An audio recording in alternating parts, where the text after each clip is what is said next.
The European debt crisis. Visualized. What is the European debt crisis? It's the failure of the euro, the currency that ties together 17 European countries in an intimate but flawed manner. Over the past 3 years, Greece, Portugal, Ireland, Italy, and Spain have all teetered on the brink of financial collapse, threatening to bring down the entire continent and the rest of the world. Germany's credit card. You see, joining the euro area is a lot like sharing a credit card. Germany's credit card.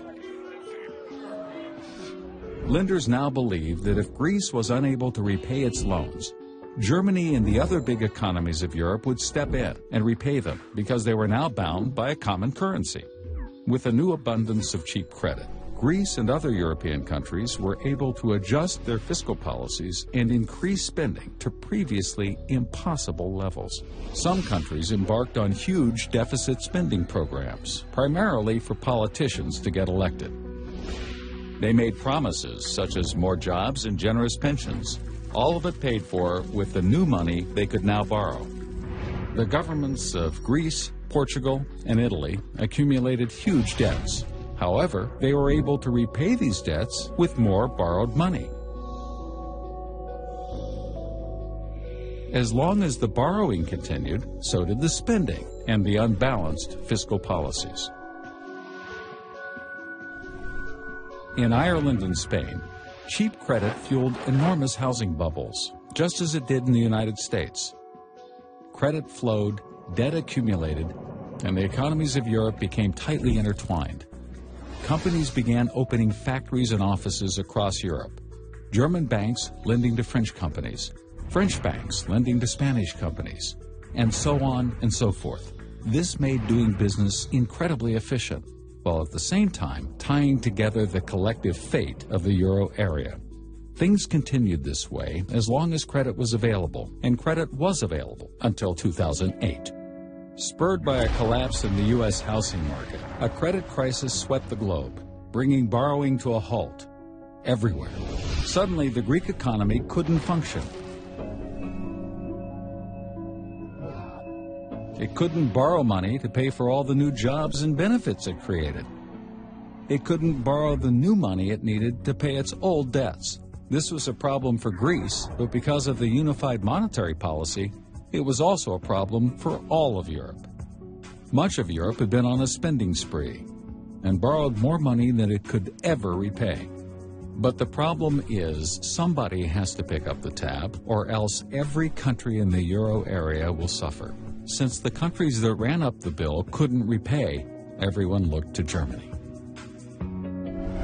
Austerity measures. As the biggest and strongest economy in Europe, Germany reluctantly agreed to help bail out the debtor countries. In other words, Germany agreed to repay the bill, but only if the debtor countries agreed to implement strict austerity measures to ensure that it would never happen again. Austerity measures meant, first of all, nobody wants austerity. Austerity means cutting government spending, and since the government is by far the biggest spender in any economy, when the government cuts spending, it cuts the earnings of many of its citizens. People lose jobs, they get angry, they riot in the streets, and austerity also doesn't automatically balance a country's budget. You see, the government collects taxes based on people's earnings. So when earnings are reduced, the government collects less in taxes. They still can't pay down their debts. It is very financially responsible.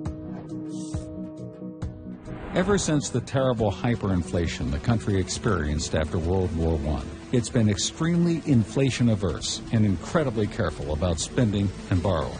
In general, Germans work hard, expect little in the line of state benefits, and meticulously pay all of their taxes.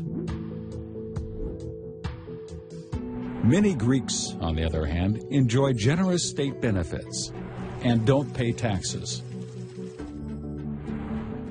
Greece has a terrible problem. It has never collected the majority of the taxes it imposes on its citizens, and it's always been this way. Joining the euro just amplified it. The German view is that doesn't work. If you want our money, you need our morals. As the debtor countries headed towards default, the whole continent of Europe was in danger. Even though the economies of the debtor countries are relatively small, they posed a huge threat because the European financial system is so interconnected, precisely because of the euro. Remember, the debtor countries borrowed money from banks, investors, and other governments throughout Europe. As the debtor countries get closer to default, everyone who lent them money becomes weaker, and everyone who lent those lenders money also becomes weaker, and so on and so forth. A problem in one country could reverberate across the whole continent, triggering a chain reaction of default. If Greece defaults, then Spain could default. Italy, Portugal, and Ireland could be next. Then France, then Germany. Pretty soon, it could spread not just across Europe, but across the world.